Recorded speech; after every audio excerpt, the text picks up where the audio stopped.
Hi, friends. Welcome to Oracle Aura, a space to absorb information for your soul's vibration. We're talking about all things metaphysical, spiritual, and holistic methods of self development. My name is Jada Christina, and I will be your host. And today we are talking about, drumroll please, BMs. We are talking about how your bowel movements reflect your inner state and how working with your emotions, learning how to release things that you've been holding on to can actually heal your digestive system, and how healing your digestive system can affect your emotional state. So, talking about the mental health and gut health connection has been somewhat of a fascination of mine for a little while. When I learned that I could heal my mental state with eating healthy foods and just staying on top of eating well and eating the rainbow, I honestly was mind blown. The first time I really experienced the effects of this, I was partaking in a clean, it was a vegan diet, but it was just for a week. And it was a preparation for ayahuasca. And during that time, I cut out sugar, I cut out caffeine, and all of these things that I am eating again now. But I cut out all of these things, and my mental health was just amazing. I just woke up energized. I felt a lot happier. And the best way to put it is to say that my energy felt more clean. So recently I connected with this beautiful soul named Haley through a holistic health and wellness group on Facebook. And her tagline for her coaching is, "I help people figure their shit out." And I just thought that was so witty and hilarious that she was kind of making light of this situation. But throughout this conversation, Haley and I discovered that we had much more in common than we originally thought. And we are getting deep into the topic of BMs and how they really can affect our daily lives, and how we can learn about what's going on within us emotionally based on how our tummies are acting and how our digestive systems are acting. So this conversation really brought a lot of stuff to light for me, and as per usual, took a few little twists and turns along the way.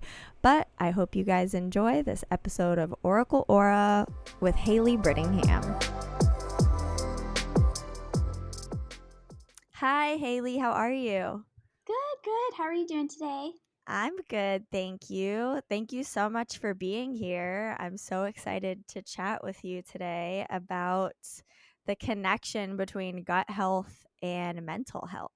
Yes, I'm so excited to be here and to chat with you about that and connect with your listeners and teach about this really amazing part of our body. Yes. So, why don't you start by just telling us what it is that you do? Tell us a little bit about what you do. Sure. So, I call myself a gut brain health coach, and I help people heal their digestive and emotional challenges naturally so they can live healthier, balanced, more joyful lives. And we do this by getting back to the basics, um, just focusing on trying to teach your body how to function as it was made to do, and also connecting with that emotional side because it definitely impacts our digestion and all aspects of our body. So that's what I do in a nutshell.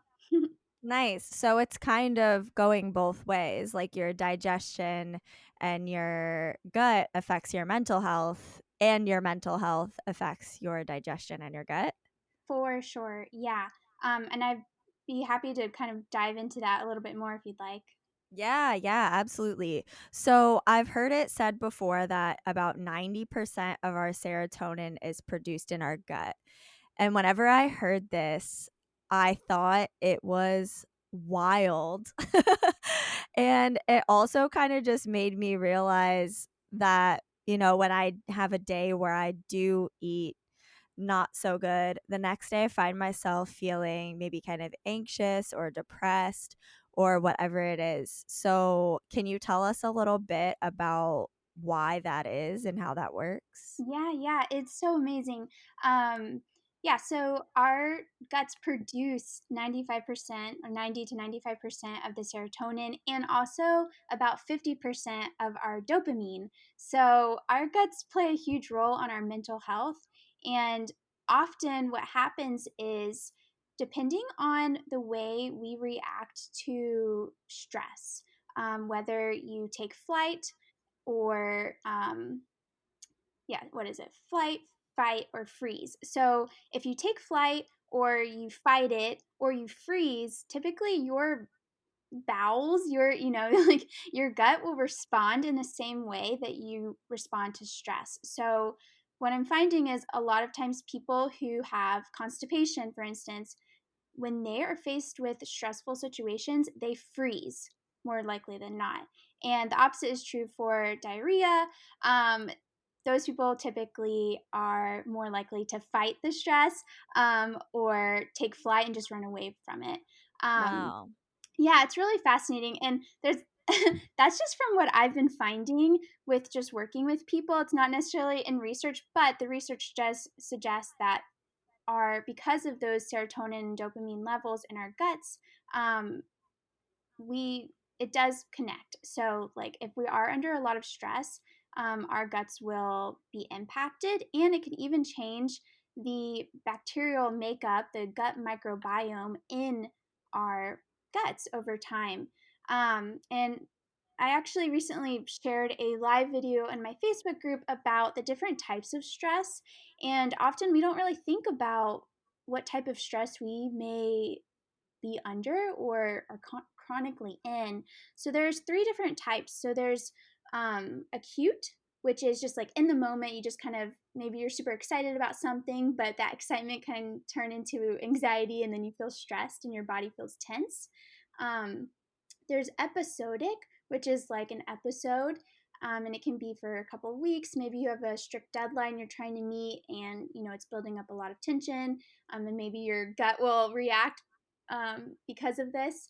Or there's chronic, and chronic means that you are under stress and you've been under stress for a long period of time, and usually it's as a result of something that happened during your childhood or like ongoing stress during your childhood that you haven't dealt with.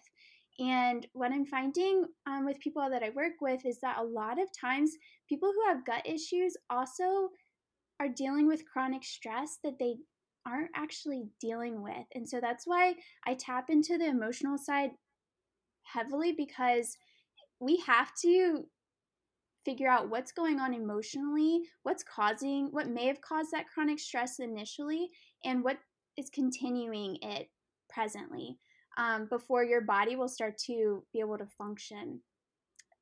Likewise, when we're in those three different types of stress, you know, stages or types of stress, our body is in what is called the sympathetic nervous system that kicks in. And when we're in the sympathetic nervous system, when that's kicked in, our bodies are not in parasympathetic. They're in that fight, flight, or freeze mode. So they're not worried about digesting your food and making sure all of that is working properly. They're just ready to fight or do what they need to do it to protect our bodies. And with everything that's going on, just even before COVID, life has been stressful. We just have so much just sensory overload, and things day to day are stressful, that we're more likely to be in that sympathetic state than the parasympathetic. So more and more people are having digestive issues because of this. Because we're not in this parasympathetic, the rest and digest state. Thankfully, when we're sleeping, we that turns on, but it needs to be on throughout the day as well, so we're not feeling sluggish, so we can eliminate as our bodies need to. But it is pretty amazing how our emotions connect back to our gut and how it functions.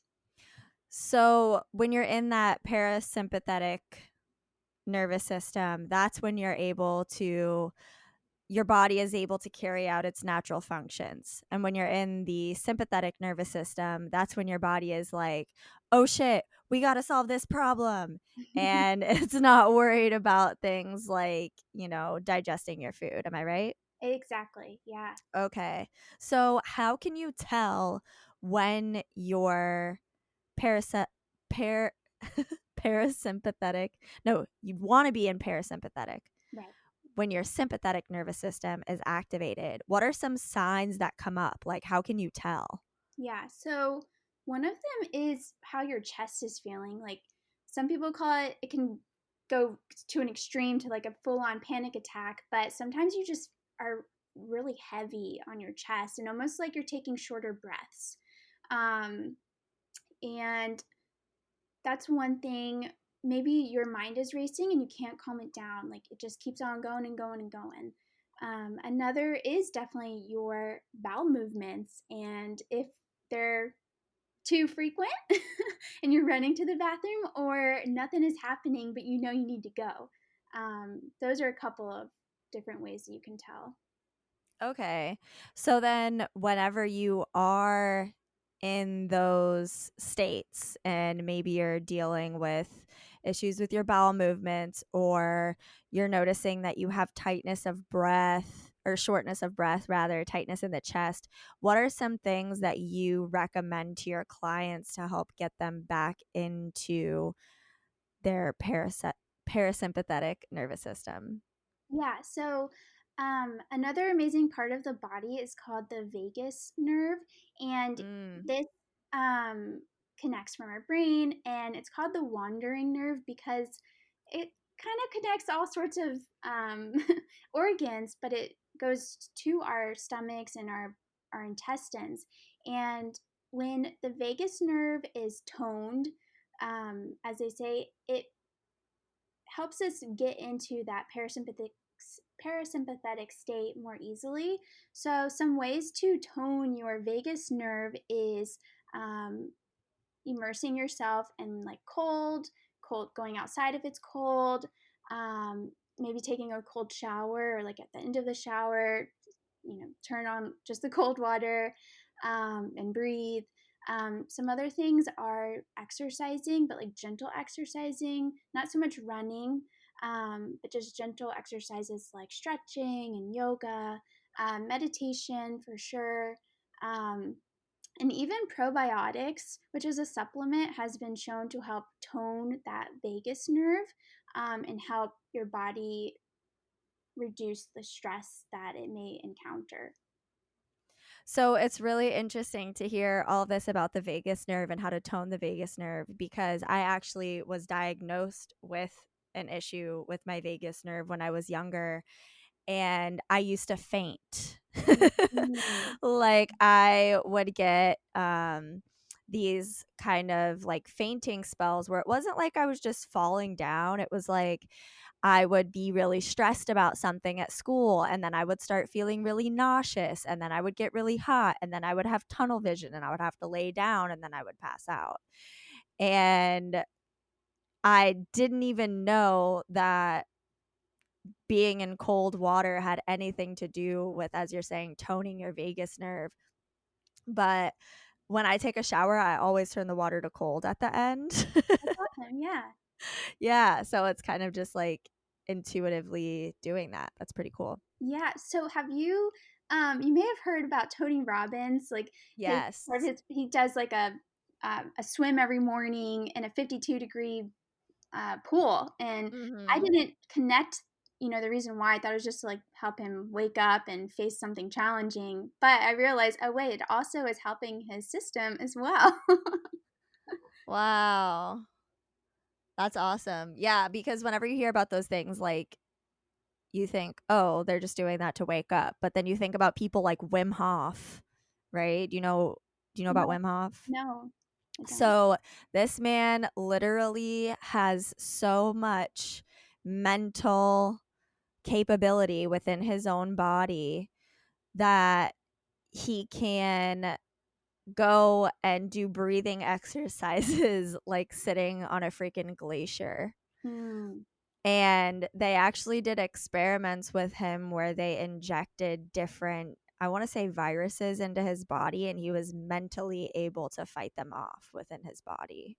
That's amazing. Yeah, and like the basis of the Wim Hof practice is practicing in the cold, doing these breathing exercises, doing ice baths, and just like really connecting with your mental capability. Yeah, it's so incredible. Our bodies were designed to heal and they're constantly rejuvenating and the cells are constantly turning over. It's so amazing to hear that. And like on the Goop, there was that Goop series on Netflix. Yes, Was he yes, the that Goop one? Lab. Yeah, was that him who did the cold Yep, immunity? mhm, Oh, yep, okay, that cool. was Wim Hof, yep. Okay. That was Awesome. him. Yeah. Yep. So I am really curious, like, well, I'm sure, people have noticed us talking about bowel movements a lot in this episode. And with your branding, like one of your tagline is like, I help people figure out their shit. And that just gave me a chuckle. But what inspired you to get into doing this? Like, I know every life coach, every nutrition coach, we all have this like innate desire to help people with something that we've gone through usually. So, what inspired you to get into this? Like, tell us your story. Sure. Yeah. So I have to admit, when I first even thought about officially becoming a coach, I was really hesitant about focusing on digestion. I don't know why. I was kept trying to run away from it.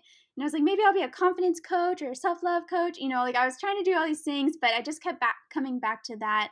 Um, but like many who I work with, it's just been as a result of my personal journey. When I was 15, I was first diagnosed with irritable bowel syndrome, and I wasn't getting much help from doctors. They told me to take Benefiber or Metamucil, which is like just a fiber bulking supplement, and to drink prune juice every day. And so I did, but it was absolutely miserable. It's 10th grade, and every morning of my history class, it would kick in, like those stimulants would kick in. My stomach would be extremely distended. I was super gassy and bloated, and I would have to like waddle to the bathroom praying that the big stall was open so I could just kind of hide in there and let whatever was needed to come out would come out.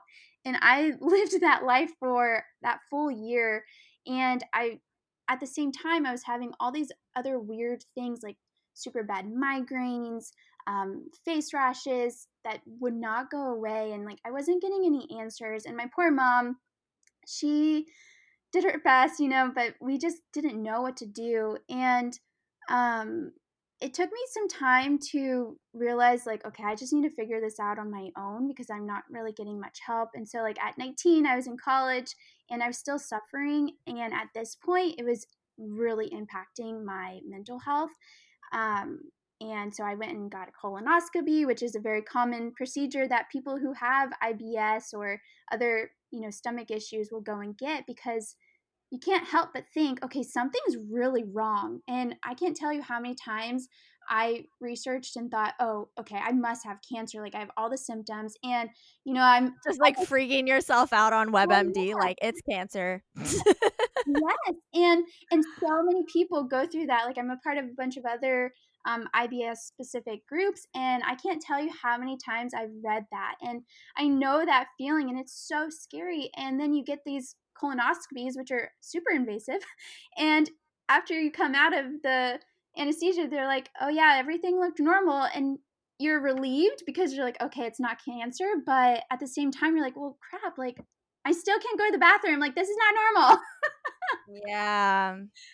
So that was at like 19. And at that point, I was super into just like health and fitness because of how it made me feel mentally. It was like a good outlet and escape from like just junk from childhood, And so I just like dove into nutrition and just started researching it. And basically, it's taken me almost a decade of trying to figure out, okay, what actually works? Like, what do I need to really be doing? And once I figured it out about 2 years ago, it's just been a total game changer. And our bodies, like you mentioned earlier, like you could have one off day and eat something, and your gut will be impacted and your mental health will be impacted. So it's not like I did found some miracle cure or something and then I never experienced it again. It's more so just like kind of making some intentional switches and being more in tune with my body. And so that's what I try to help with the people that I work with as well. Beautiful. I want to touch on two different things and all of that you just said. Like the first one is that call from your soul with coaching and how you knew like this is what you're supposed to be helping people with, but you're like, I don't know, right? Like our ego likes to make things so complicated. I've actually been experiencing something really similar over the last couple of years. Like I've known that I wanted to be a coach. And within the last, like, I would say 6 months or so, this clarity came to me that was like, you're here to coach empaths. Like you are here to teach empaths to feel empowered. But it's like when you go in the store and you find exactly what you need in like 5 minutes, but then you walk around the store for like another hour because you just have to see everything like before you go to the checkout, right? But that like intuitive hit was like you knew, like, and you kept coming back to it. So yeah, congratulations on listening to your intuition because that is not easy all the time. Heck no, yeah, for sure. And yeah.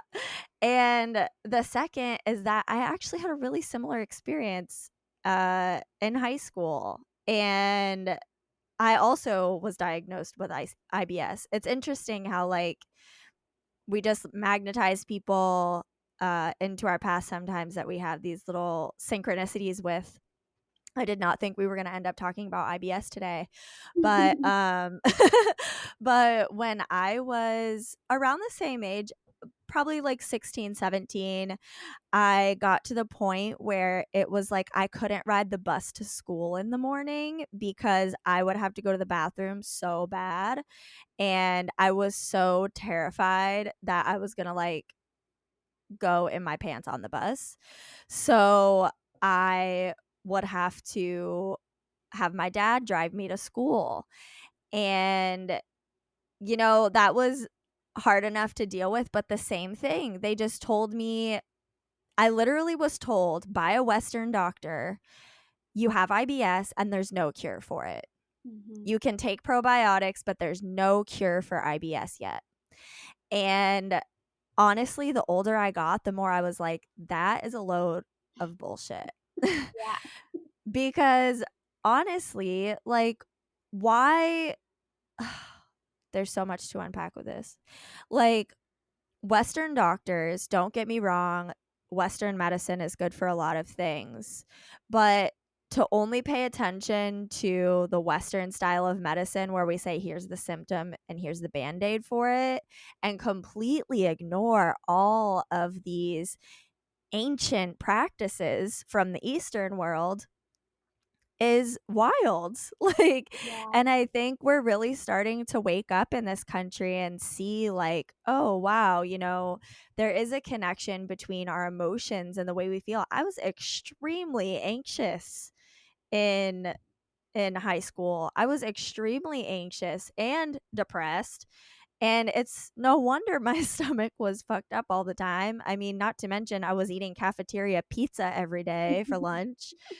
But like it's wild how common, and I can only imagine how many people are suffering through this and thinking that they're the only person going through it. So to anybody listening to this right now, one, everybody shits. And and two, if you're having digestive problems, you're not the only one. And if a Western doctor has told you like, oh, well, that's it, like you can take probiotics, that's it, that's not it. May I also add, because what I've noticed, even a decade later, or I guess it's been almost 15 years now since I saw the first doctor, the same advice is being given, which is you just need to take more fiber, so go get some Metamucil, and it's probably just all in your head. I cannot Ugh. tell you. Or you can just live off of Miralax. And I it breaks my heart knowing how many people are taking laxatives every single day because they don't know otherwise, and they don't know that you are not supposed to be taking that more than 7 days. Like, Yeah, that no, cannot be good for you. it totally becomes a dependency, even though it's marketed as, not like a non-depending laxative. But a laxative in itself stimulates, and so your bowels get used to being lazy and not needing to do it themselves. I It's mean, think frustrating. about that in relation to, like, coffee, right? You know, Mhm. like, before I sit down and work, I have no problem admitting that I have ADD, and if I try to work from home, I'll be like, "A nap sounds dope." So, I sit down and I drink my coffee with the intention that it's gonna give me the energy I need to get to work, but then I get used to that, right? So then on my days off, when I don't drink coffee, my body's like, "We're tired." Yeah. Yeah, like, you definitely grow accustomed to that. Are you familiar with Ayurveda at all? Yes. So, I I haven't done it quite yet with any of my clients yet, but I want to start including that in with like trying to figure out like what their dosha is, and just under the radar addressing the nutrition side using some of that as well. But yeah, if you know some information, feel free to share. Yeah, no, I was actually just gonna say I just recorded an episode with an Ayurvedic doctor named Vaidya Shweta, and let me look and see what episode number that was. I think it's episode number 14. I'm just gonna double check. Um, but hold on. Okay, yeah, it's episode number 14. And she talks about all the different doshas and how we all have kind of a mix of all three, and whatever is if one of them is imbalanced, it can cause these type of problems. And one of the things they talk about in Ayurveda a lot is your BMs and how it has to do with a imbalance in your body. um but yeah, it's so interesting to hear the way that these things overlap. These kind of like intuitive hits that we get, these things that we learn in the holistic world, and these ancient modalities. Ayurveda is thousands of years old and people are still practicing it. There's a reason for that. Like, it works. Mhm. It's funny. I can't help but think that Western medicine, even though I appreciate, like the what there is good to it, but I feel like it's almost like a big fu to all of those ancient practices, like even traditional Chinese medicine. Like, we're Yes. gonna try to do Yeah. our own thing, so we're not even gonna acknowledge that you have, found ways to help prevent this, and this without having to take anything synthetic. So, Yeah. Like, I don't really go to the doctor because I I don't like to go to the doctor. I've just had some really not good experiences with Western doctors, and I just avoid them at absolutely all costs. The last time I went to a doctor, like, God, the last time I went to a doctor for something like antibiotics was when I was in India in 2018. And even then, the doctor over there told me, like, he was like, "I'm going to give you this medicine," because I had an upper respiratory infection. Um, he said, "I'm going to give you this medicine, but also don't drink any cold drinks because it's going to make your cough worse." hmm, And like, I've never had, I'm not saying there aren't doctors who have a holistic approach. I'm sure somewhere there are. But even when I had shingles not too long ago, and even then, one of my friends is a uh, acupuncturist, and she practices Chinese medicine, and she had this little herbal remedy that she injected, and it went away within a week. Like, yeah, I also feel the same way. It's kind of like a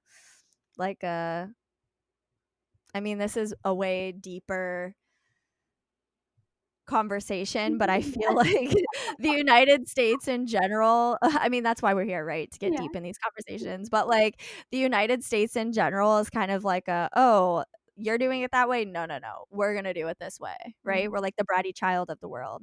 Yeah, Don't get me and wrong, guys. I love the United States, but everything has its shadow, yeah, right? we gotta be real about our, our weaknesses. Yeah.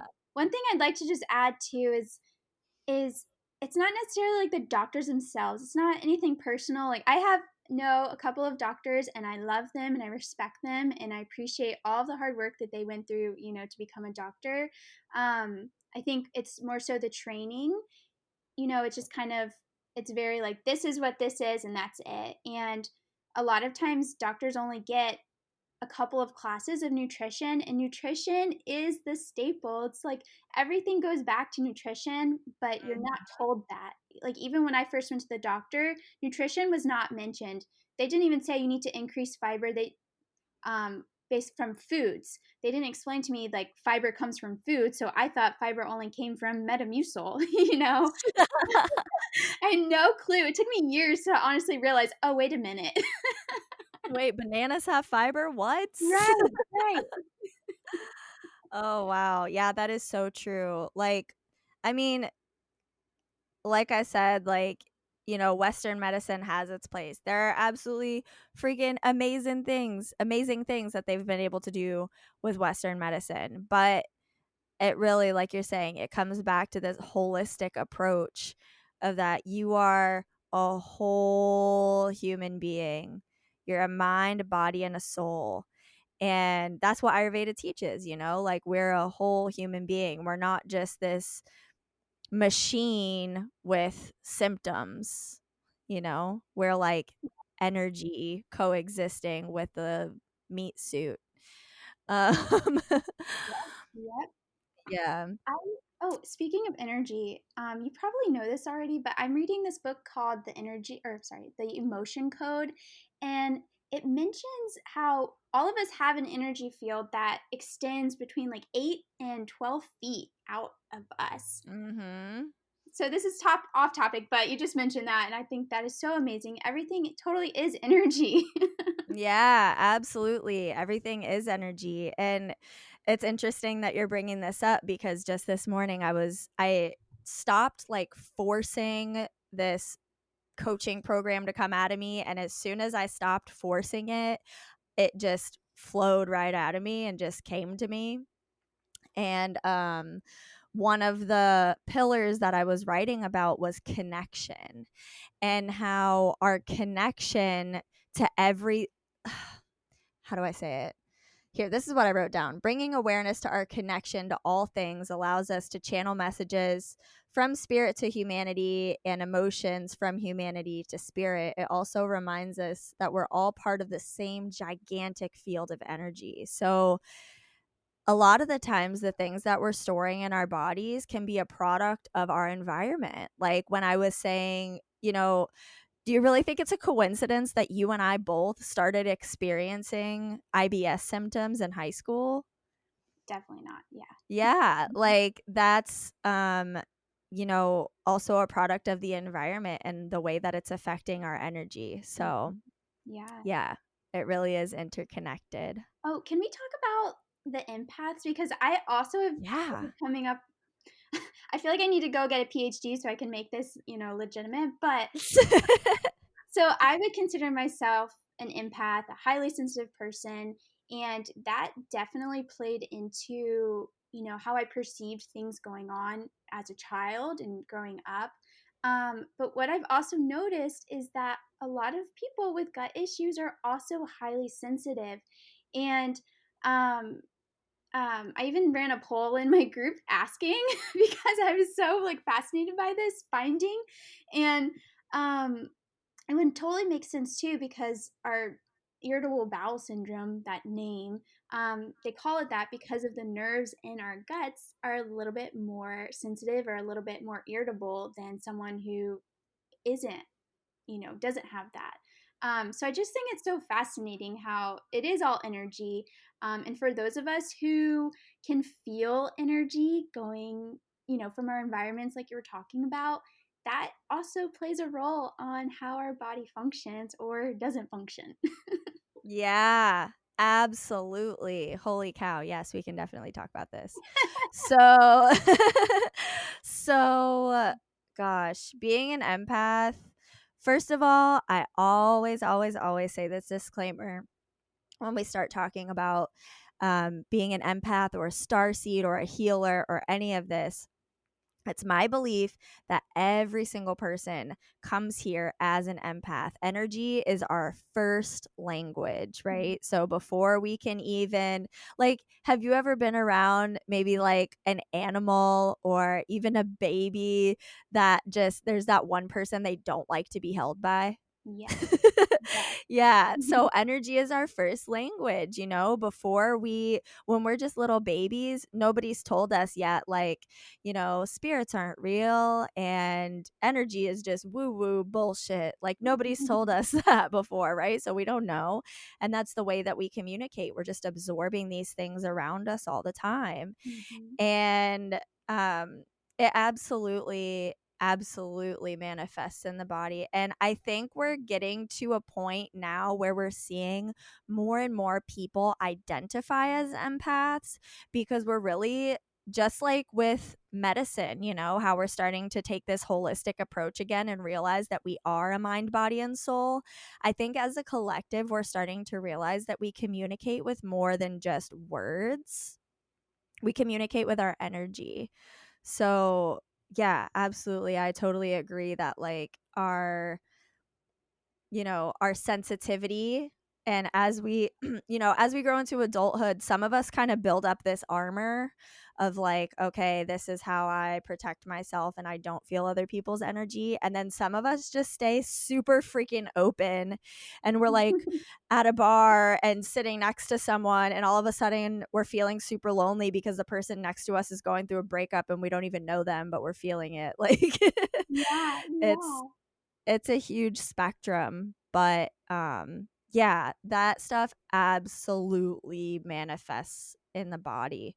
So you said a lot of your clients are empaths and HSPs, highly sensitive people. So, yeah, so I kind of like toe the line. I'm still trying to figure out like, how where people are with just like Eastern medicine stuff and just like even things that they would consider new age.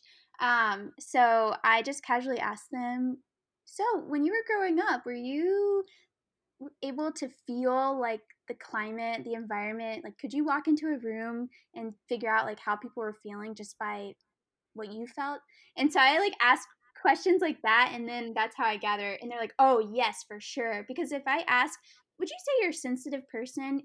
To one or two Most people, people think of that as like a negative thing. yes. And for the longest time, I personally thought it was a negative thing. So I'm the oldest of 9 kids, but my parents are divorced, and my Wow. dad would always make me, and he'll probably never listen to this podcast, so we're just gonna but he would always make me feel so bad for being so sensitive because my natural reaction would be to cry if like even if things felt off, which felt they felt off a lot. I could feel their energy and stuff. I would just like cry out of nowhere and they didn't understand. So I always associated being sensitive with something negative. And so knowing that, people are only starting to learn about highly sensitive people or like considering that, but like you said, everyone comes into this world with energy. We're all sensitive. It's just some of us are closed off or some of us don't even realize it. But I forgot what I was talking about, but yeah. We were talking about asking your clients like whether they're empaths or HSPs. And then you were talking about how your dad made you feel bad for being sensitive. Yeah, sorry. Yeah, so I kind Honestly, of go in a roundabout way of figuring out if my clients are sensitive or not. And then if I get a good vibe, like if I feel like they're open to talking more about that, because I do think it's important, then we talk about it. But I help people become more sensitive or like be open to it, and recognize it through some of the activities that we do in my like brain tuning part of my program. cool. Nice. Yeah, like I I kind of just realized with the people who are coming to me in my daily life, like how many freaking empaths were just in my path. And I was like, okay, I see you, universe. Like, I see how we're supposed to be working together here. And then, naturally I walked around the store, so to speak, for an hour and was like, maybe I'll be a business coach, maybe I'll be an inner peace coach, maybe I'll help people with anxiety and blah blah blah. And then it just all, kind of came back to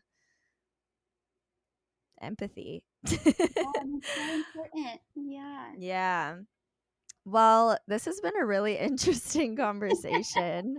I also want to say, while we're talking about this, while we're talking about empathy and being an empath, if you are an empath or if you are a highly sensitive person, it's extremely common for us to have experienced someone telling us that that's a bad thing.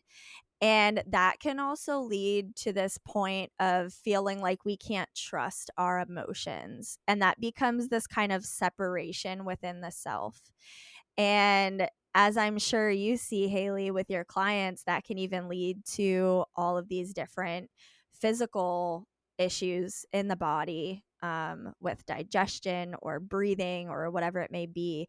But if you're listening to this and you're like, I'm an empath and it sucks, let me just reassure you that empathy is one of the most beautiful gifts, and it's a gift. It does not have to be a burden. You have the capability of letting yourself be empowered by being an empath.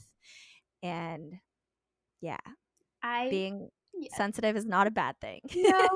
And I would like to add to that, something that I've noticed as well is, people are normalizing their pain because they are so sensitive to other people and, like, how other people are perceiving their day-to-day actions and or if they're complaining too much, or they're so worried about other people, that they're like normalizing or even suppressing the pain that they're experiencing for weeks or years, and that is not okay. Yeah, um, no, you're here to feel good. You're here to experience life and enjoy it. yeah, yeah, yeah. So I totally agree with everything Cool. you said. Awesome. Well, I love that this conversation